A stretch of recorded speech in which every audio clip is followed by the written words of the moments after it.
ওম শান্তি 27/12/2023 মুরলি। বাবা বলছেন, মিষ্টি বাচ্চারা, দেবতাদের থেকেও উত্তম কল্যাণকারী জন্ম হলো তোমাদের, অর্থাৎ ব্রাহ্মণদের। কেননা তোমরা ব্রাহ্মণরাই বাবার সাহায্যকারী হও। প্রশ্ন, বাচ্চারা, এখন তোমরা বাবাকে কোন ধরনের সাহায্য করো? এই সাহায্যকারী বাচ্চাদের বাবা কি প্রাইজ দেন? উত্তর, বাবা পিওরিটি পিসের রাজ্য স্থাপন করছেন। আমরা পিওর থেকে তাকে পিওরিটির সাহায্য করি। বাবা যে যজ্ঞ রচনা করেছেন আমরা তা রক্ষা করি। তাই বাবা অবশ্যই আমাদের প্রাইজ দেবেন। এই সঙ্গমে আমরা অনেক বড় প্রাইজ পাই। আমরা এই সৃষ্টির আদি, মধ্য এবং অন্তকে জেনে ত্রিকালদর্শী হয়ে যাই আর ভবিষ্যতে সিংহাসনের অধিকারী হই। এ হলো প্রাইজ। গীত, পিতা মাতা সহায়ক, স্বামী সখা, এক তুমিই হলে আমার নাথ। ওম শান্তি। এ কার মহিমা? পরম প্রিয় পরম পিতা পরমাত্মা শিব। এ হলো তারই মহিমা। তাঁর নাম যেমন উচ্চ থেকেও উচ্চ, তাঁর ধামও তেমন উচ্চ থেকেও উচ্চ। পরম পিতা পরমাত্মার অর্থও হল সবার থেকে উচ্চ আত্মা। আর কাউকেই পরম পিতা পরমাত্মা বলা হয় না। তাঁর মহিমা অপরম অপার। এমনও বলা হয় যে তাঁর এমনই মহিমা যে তার পার বা সীমা পাওয়া যায় না। ঋষিমুনিরাও এমন বলতেন যে তাঁর পার পাওয়া যায় না। তাঁরাও নেতি নেতি, এটাও নয় ওটাও নয় বলে আসছেন। নইলে বাবা স্বয়ং এখন এসে নিজের পরিচয় দিচ্ছেন কেন? বাবার পরিচয় তো পাওয়া উচিত, তাই না? বাচ্চারা, এই পরিচয় পাবে কিভাবে? যতক্ষণ না তিনি এই ভূমিতে আসছেন ততক্ষণ আর কেউই তাঁর পরিচয় দিতে পারেন না। যখন ফাদার শোজ সন, তখন সন শোজ ফাদার। বাবা সন্তানদের দেখায়, তখন সন্তানরাও বাবাকে প্রদর্শন করায়। বাবা বোঝান যে আমারও নাটকে পার্ট নিহিত আছে। আমাকে এসেই পতিতদের পবিত্র বানাতে হয়। সাধু সন্তরাও গাইতে থাকে, পতিত পাবন সীতারাম এসো। কেননা এ হলো রাবণ রাজ্য। রাবণ কম কিছু নয়। সম্পূর্ণ দুনিয়াকে তমপ্রধান পতিতকে বানিয়েছে, রাবণ বানিয়েছে। আবার এদেরই পবিত্র বানান সমর্থ রাম। অর্ধেক কল্প রাম রাজ্য চলে, আবার অর্ধেক কল্প রাবণ রাজ্য চলতে থাকে। রাবণ কে? এ কথা কেউই জানে না। বছর বছর তারা রাবণ দহন করতে থাকে, তাও রাবণের রাজ্য চলতে থাকে। রাবণ থোড়াই জ্বলে। মানুষ বলে পরমাত্মা সমর্থ, তাহলে রাবণের রাজ্য কেন করতে দেয়? বাবা বোঝান যে এই নাটক হলো হার জিতের, স্বর্গ আর নরকের। এই ভারতের ওপরই সম্পূর্ণ খেলা বানানো হয়েছে। এ হলো এক বানানো ড্রামা। এমন নয় যে পরম পিতা যেহেতু সর্বশক্তিমান তাই খেলা সম্পূর্ণ হওয়ার পূর্বেই আসবেন, অথবা তিনি অর্ধেক অবস্থায় খেলা বন্ধ করতে পারবেন। বাবা বলেন যে সম্পূর্ণ দুনিয়া যখন পতিত হয়ে যায় আমি তখনই আসি। এই কারণেই শিবরাত্রি পালন করা হয়। শিবায় নমঃ বলা হয়। ব্রহ্মা বিষ্ণু শঙ্করকে দেবতা নমঃ বলা হবে, শিবকে পরমাত্মায় নমঃ বলা হবে। বাবুলনাথ বা সোমনাথের মন্দিরে যেমন আছে, শিব কি তেমন? পরম পিতা পরমাত্মার রূপ কি এত বড় হতে পারে? অথবা আত্মাদের ছোট আর বাবার বড়, এমন কি হতে পারে? প্রশ্ন তো আসবেই। এখানে যেমন ছোটদের বাচ্চা আর বড়দেরকে বাবা বলা হয়, তেমনি পরম পিতা পরমাত্মা অন্য আত্মাদের থেকে বড় আর আমরা আত্মারা কি ছোট? তা নয়। বাবা বলেন, বাচ্চারা, তোমরা আমার মহিমা গেয়ে থাকো। তোমরা বলো পরমাত্মার মহিমা অপরম অপার। তিনি হলেন মনুষ্য সৃষ্টির বীজ। পিতাকে তো বীজই বলা হবে, তাই না? তিনি হলেন সৃষ্টিকর্তা। বাকি যেসব বেদ, উপনিষদ, গীতা, যজ্ঞ, তপ, দান, পুণ্য এসবই হলো ভক্তির সামগ্রী। এদেরও নিজের সময় আছে। অর্ধেক কল্প হলো ভক্তির, আর অর্ধেক কল্প হলো জ্ঞানের। ভক্তি হলো ব্রহ্মার রাত, আর জ্ঞান হলো ব্রহ্মার দিন। এই শিব বাবা তোমাদের বোঝান। এনার তো নিজের শরীর নেই। তিনি বলেন, আমি তোমাদের আবারও রাজযোগ শেখাই, রাজ্যভাগ্যের অধিকার দেওয়ার জন্য। এখন ব্রহ্মার রাত সম্পূর্ণ হয়েছে। এখনই ধর্মের গ্লানির সময় এসে উপস্থিত হয়েছে। মানুষ সব থেকে বেশি গ্লানি কার করে? পরম পিতা পরমাত্মা শিবের। লেখা আছে না, ইয়াদা ইয়াদা হি ধর্মস্য। এমন নয় যে আমি আগের কল্পে সংস্কৃতে জ্ঞান দিয়েছিলাম। ভাষা তো এটাই।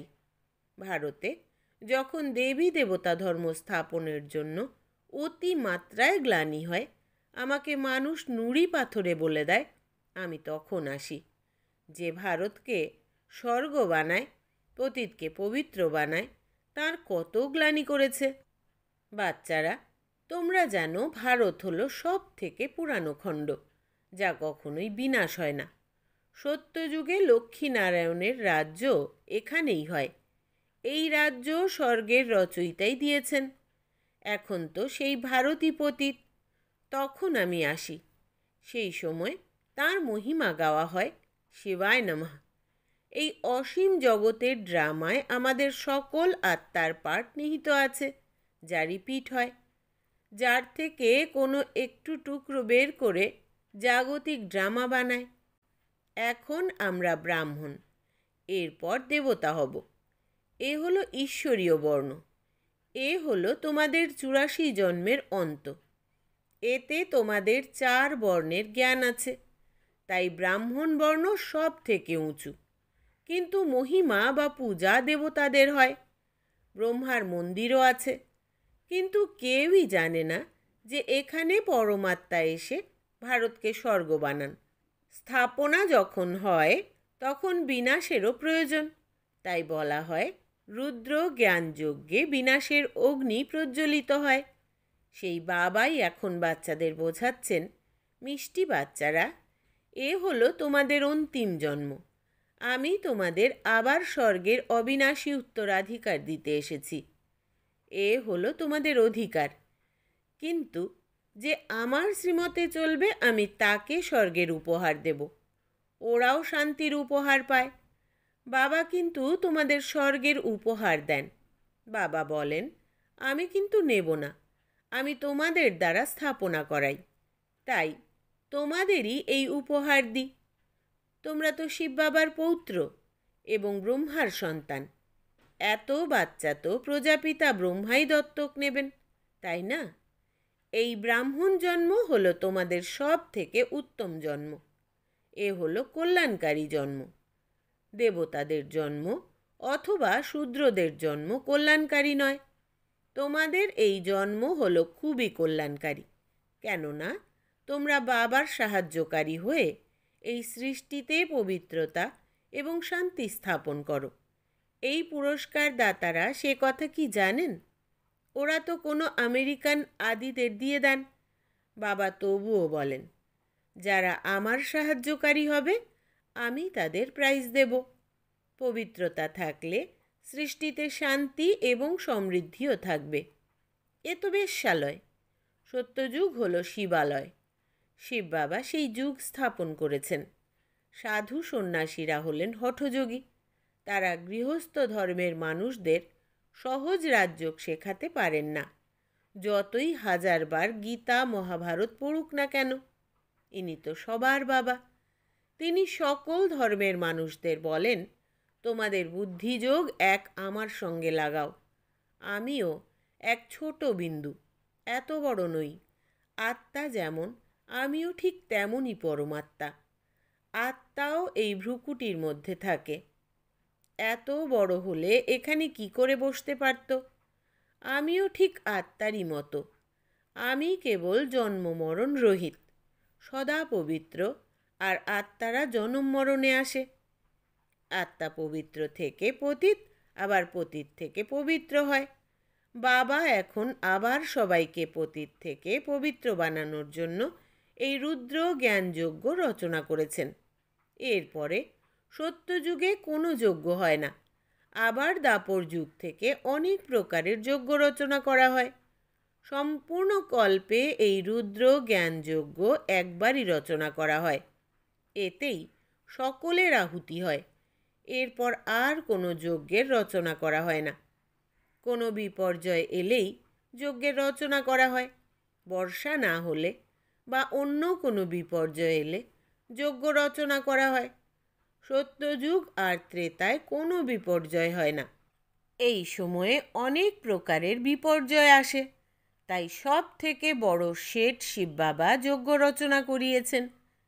তাই তিনি প্রথম থেকে সাক্ষাৎকার করান কেমনভাবে আহুতি পড়ে, কেমনভাবে বিনাশ হবে, কেমন করে পুরনো দুনিয়া কবরখানা হয়ে যায়। এই পুরনো দুনিয়াতে তোমরা কেন মন লাগাবে? তাই তোমরা বাচ্চারা এই পুরনো দুনিয়ার সন্ন্যাস করো। ওই সন্ন্যাসীরা তো কেবল গৃহের সন্ন্যাস করে, তোমাদের তো গৃহত্যাগ করতে হবে না। এখানে গৃহস্থ জীবন দেখাশোনা করেও তোমাদের কেবল এর থেকে মমত্ব দূর করতে হবে। এই সবই মৃত, এতে কেন মন আটকে রাখবে? এ তো মৃতের দুনিয়া। তাই বলা হয়, পরিস্থানকে স্মরণ করো, কবরিস্তানকে কেন স্মরণ করছো? বাবাও দালাল হয়ে তোমাদের বুদ্ধির যোগ তাঁর সাথে যুক্ত করেন। এ কথা তো বলা হয়, আত্মা পরমাত্মা আলাদা রয়েছে বহুকাল। এ মহিমাও তাঁরই। কলিযুগী গুরুকে পতিত পাবন বলা যাবে না। তারা তো সদ্গতি করাতে পারেন না। হ্যাঁ, তারা শাস্ত্র শোনান, ক্রিয়াকর্ম করান। শিব বাবার কোনো টিচার বা গুরু নেই। বাবা তো বলেন, আমি তোমাদের স্বর্গের উত্তরাধিকার দিতে এসেছি। সে তোমরা সূর্যবংশী হও বা চন্দ্রবংশী। তোমরা তা কিভাবে হও? লড়াই করে? তা নয়। না লক্ষ্মী নারায়ণী লড়াই করে রাজ্য নিয়েছে, আর না রাম সীতা। তাঁরা এই সময় মায়ার সঙ্গে লড়াই করছে। তোমরা হলে ইনকগনিটো ওয়ারিয়ার্স, অর্থাৎ গুপ্ত যোদ্ধা। তাই তোমাদের শক্তি সেনাদের কেউ জানে না। তোমরা যোগ বলের দ্বারা সম্পূর্ণ বিশ্বের মালিক হও। তোমরাই এই বিশ্বের রাজ্য হারিয়েছিলে, আবার তোমরাই তা এখন পাচ্ছ। তোমাদের এই উপহার বাবা দেন। এখন যারা বাবার সাহায্যকারী হবে, তারাই অর্ধেক কল্পের জন্য শান্তি আর সমৃদ্ধির উপহার পাবে। বাবা তাদেরই সাহায্যকারী বলেন যারা অশরীরী হয়ে বাবাকে স্মরণ করে, স্বদর্শন চক্র ঘোরায়, শান্তিধাম, সুইট হোম আর সুইট রাজধানীকে স্মরণ করে পবিত্র থাকে। এ কত সহজ। আমরা আত্মারাই স্টার। আমাদের বাবা পরমাত্মাও স্টার। সে এত বড় নয়, কিন্তু স্টারের পূজা কিভাবে হবে? তাই পূজা করার জন্য এত বড় বানানো হয়েছে। পুজো তো প্রথমে বাবার হয়, তারপর অন্যদের হয়। লক্ষ্মীনারায়ণের কত পুজো হয়, কিন্তু তাঁদের এমন কে বানান? সবার সদ্গতি দাতা হলেন বাবা। বলিহারি তো ওই একজনের। তাঁর জয়ন্তী হলো হিরেতুল্য, বাকি সকলেরই জন্ম করিতুল্য। শিবায় নমঃ। এ হলো তারই যজ্ঞ, যা তোমাদের ব্রাহ্মণদের দ্বারা তিনি রচনা করিয়েছেন। তিনি বলেন যে আমাকে পবিত্রতা এবং শান্তি স্থাপন করতে সাহায্য করবে, তাকে আমি এমন ফল দেব। ব্রাহ্মণদের দ্বারা যখন যজ্ঞ রচনা করিয়েছেন, তখন দক্ষিণা তো তিনিই দেবেন, তাই না? তিনি এত বড় যজ্ঞের রচনা করিয়েছেন। আর কোনো যজ্ঞই এত বড় সময় ধরে চলে না। তিনি বলেন যে আমাকে যত বেশি সাহায্য করবে, আমি তাকে ততই প্রাইজ দেব। আমিই সকলকে প্রাইজ দিই। আমি কিছুই নিই না, সবই তোমাদের দিয়ে দিই। এখন তোমরা যা করবে তাই পাবে। অল্প করলে প্রজাতে চলে যাবে। গান্ধীকেও যে সাহায্য করেছিল, সেও তো প্রেসিডেন্ট, মিনিস্টার ইত্যাদি হয়েছিল। এ তো হলো অল্পকালের সুখ। বাবা তো তোমাদের সম্পূর্ণ আদি মধ্য অন্তের জ্ঞান দিয়ে নিজের সমান ত্রিকালদর্শী বানান। তিনি বলেন, আমার বায়োগ্রাফি জানলে তোমরা সব কিছু জেনে যাবে। সন্ন্যাসী থোড়াই এই জ্ঞান দিতে পারে। তাঁদের থেকে অবিনাশী উত্তরাধিকার কি পাবে? তাঁরা তো তাদের জায়গা একজনকেই দেবে, বাকিরা কি পাবে? বাবা তো তোমাদের সবাইকেই আসনের অধিকারী করেন। আমি কত নিষ্কাম সেবা করি, আর তোমরা তো আমাকে নুড়ি পাথরে দিয়ে কত গ্লানি করেছ। ড্রামাতে এও বানানো আছে, যখন তোমরা কড়ির মতো হয়ে যাও, আমি তখন এসে তোমাদের হীরের মতো বানাই। আমি তো অগুন্তি বার ভারতকে স্বর্গ বানিয়েছি, মায়া আবার তাকে নরক বানিয়ে দিয়েছে। এখন যদি প্রাপ্তি করতে হয়, তাহলে বাবার সাহায্যকারী হয়ে প্রকৃত প্রাইজ নিয়ে নাও। এর মধ্যে পবিত্রতা হলো 1 নম্বর। বাবা সন্ন্যাসীদেরও মহিমা করেন, ওরাও তো ভালো, ওরা পবিত্র থাকে। এরাও তো ভারতকে অবনমন হওয়ার হাত থেকে রক্ষা করেন, না হলে কি জানি কি হয়ে যেত। এখন কিন্তু ভারতকে স্বর্গ বানাতে হবে, তাহলে অবশ্যই ঘর গৃহস্থিতে থেকে পবিত্র থাকতে হবে। বাপ দাদা দুজনেই বাচ্চাদের বুঝিয়ে বলেন। শিব বাবাও এই পুরনো জুতোরূপী শরীরের দ্বারা বাচ্চাদের রায় দেন। তিনি নতুন কাউকে নিতে পারেন না। তিনি তো মাতৃগর্ভে আসেন না, তিনি পতিত দুনিয়া পতিত শরীরেই আসেন।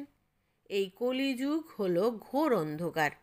এই ঘোর অন্ধকারকেই আলোকময় বানাতে হবে। আচ্ছা, মিষ্টি মিষ্টি হারানিধি বাচ্চাদের প্রতি মাতা পিতা বাপ দাদার স্মরণের স্নেহ সুমন আর সুপ্রভাত। আত্মাদের পিতা তাঁর আত্মারূপী বাচ্চাদেরকে জানাচ্ছেন নমস্কার। আমরা আত্মা সন্তানেরা আমাদের আত্মা পিতাকে জানাই স্মরণের স্নেহ সুমন, সুপ্রভাত আর নমস্কার। ধারণার জন্য মুখ্য সার: 1. অসীম জগতের এই দুনিয়াকে মন থেকে সন্ন্যাস করে নিজের মমত্ব দূর করতে হবে। এখানে মন লাগাবে না। 2. বাবার সাহায্যকারী হয়ে প্রাইজ নেওয়ার জন্য 1. অশরীরী হতে হবে, 2. পবিত্র থাকতে হবে, 3. স্বদর্শন চক্র ঘোরাতে হবে, 4. সুইট হোম আর সুইট রাজধানীকে স্মরণ করতে হবে। বরদান: বিশেষত্বকে সামনে রেখে সর্বদা খুশি মনে এগিয়ে যাওয়া, নিশ্চয় বুদ্ধি বিজয়ী রত্ন ভব।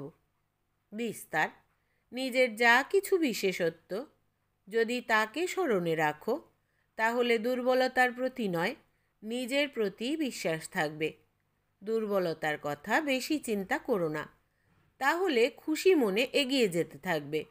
এই নিশ্চয় রাখো যে বাবা সর্বশক্তিমান, তাহলে তাঁর হাত যে ধরে থাকে সে পারে পৌঁছবেই। এমন সদা নিশ্চয় বুদ্ধি বিজয়ী রত্ন হয়। নিজের প্রতি নিশ্চয়, বাবার প্রতি নিশ্চয়, আর ড্রামার প্রতিটি সিন দেখেও তাতে সম্পূর্ণ নিশ্চিন্ত থাকলে তখনই বিজয়ী হতে পারবে। স্লোগান: পিওরিটি রয়্যালিটিতে থাকো, তাহলে জাগতিক আকর্ষণ থেকে পৃথক হয়ে যাবে। পিওরিটি রয়্যালিটিতে থাকো, তাহলে জাগতিক আকর্ষণ থেকে পৃথক হয়ে যাবে। আচ্ছা, আজকের সমান হচ্ছে আমি সম্পূর্ণ নিশ্চয় বুদ্ধি, নিশ্চিন্ত আত্মা। ওম শান্তি।